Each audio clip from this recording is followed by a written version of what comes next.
So it's now 6:30 on Friday. God, I think I kept saying it was Thursday. It's Friday. It's Friday, September 25th, 2020, and it is 6:30. Tired. A lot of conversations today, and I also worked. But I think the accumulative effects of all the stuff that's gone on this week is just really sort of hitting home for me. Maybe, I mean, it's like slowly been kind of creeping in, but I'm pretty tired right now. You know what was really surreal yesterday? Yesterday was the day, Thursday, September 24th, when I was diagnosed with finding out that my time here on Earth is more limited than I originally thought. It was also the day that my dear Toronto Blue Jays, who are this year playing in Buffalo because of COVID, clinched a playoff spot in a weird season, in a weird time, and of a I mean, like yesterday was like the strangest thing in the world for me because I'm a big enough. I'm a big baseball fan. I mean, I understand and follow baseball probably more than the average bear. And the Toronto Blue Jays are something, or a team is my team. I've been following them for a long time since I was a kid. I was one of the folks who marched up and down Yonge Street when they won in 1992 with my parents, and it's very surreal because when my dad passed away in 2016, I attended after he passed. I attended a Jays game at I'll always call it the Dome, at the Sky Dome, where it was the last game of the season where they had also made the playoffs for the first time since maybe a very long time, since the 90s probably. And that felt like a very weird thing to be a part of because I was so happy, and I was amongst incredibly happy people that the Jays had made that they were doing so well and that they eventually made the postseason. But it was really confusing for me because I was really happy, but I was really sad at the same time because my father had just recently passed away. And also because it was, like the whole term bittersweet, I think, applies because he would have loved it. This is something that we would have been over the moon together with. So that was a tough season to watch. And I remember that game clearly. It was really cool to be there for that last home game. But yesterday, like being at home and just trying to... Well, first of all, having had that news and just absorbing it still. So it's still a part of like what's happening right now. But it also happened to coincide with the fact that my mother, who lives in Japan, she called right before the last batter that the Jays were getting out so that they can clinch to be in the playoffs for this year. And she knew that I've not been feeling well. She knew that I've had some appointments. She knew that there might have been something in my pancreas that could potentially mean surgery. It turns out, as I have already talked about, that because of the spots, it's spread and there's not going to be an option for surgery. So that's something that I had to tell her yesterday, as the ball game was coming to a close for a victory for the Jays. And it wasn't a very long conversation with my mom. Like, understandably, she was in a tough place. She's lost a lot of important people in her life, and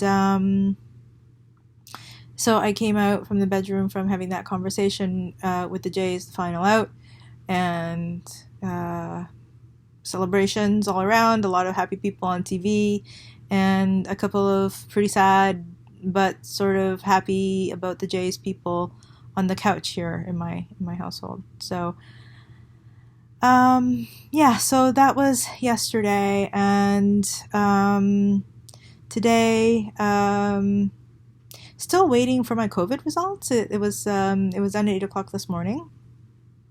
And they said that I guess it's 12 hours. It's only 6:30 now, so they um, technically have another hour and a half before they're supposed to let me know. But my understanding is that when it's positive, they generally call sooner rather than later.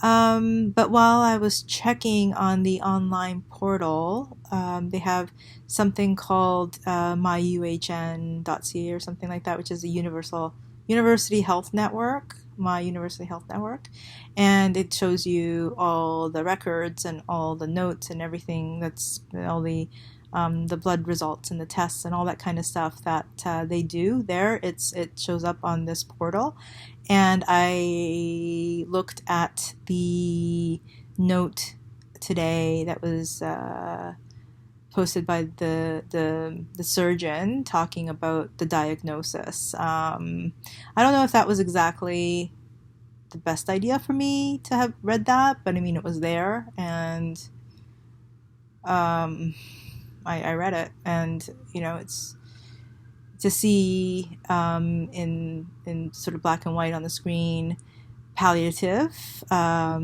for something like unfortunately young and otherwise healthy individual or something like that. It's yeah, like it's a different level than just having someone maybe tell you. I guess I don't know, or it's just another layer of things. But pretty tired today. Had a really lovely call with a family friend who's been amazing and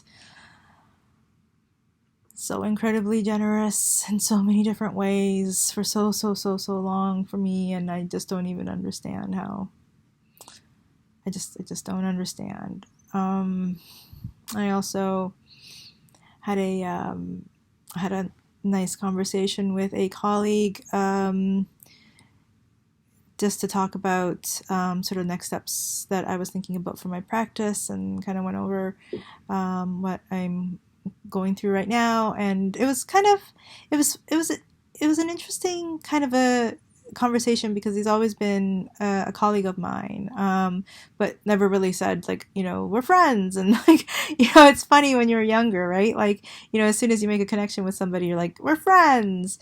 But I guess with like colleagues, sometimes it's tough to, or when you're an adult or whatever, like, where is that threshold, or how do you even talk about like the fact that, like, are we friends, or whatever.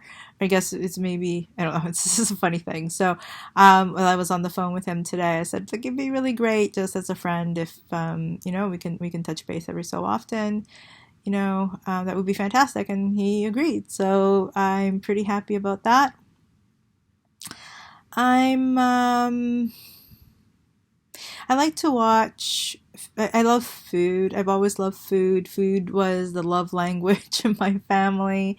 And yeah, honestly, if there is a sixth love language, it should be food.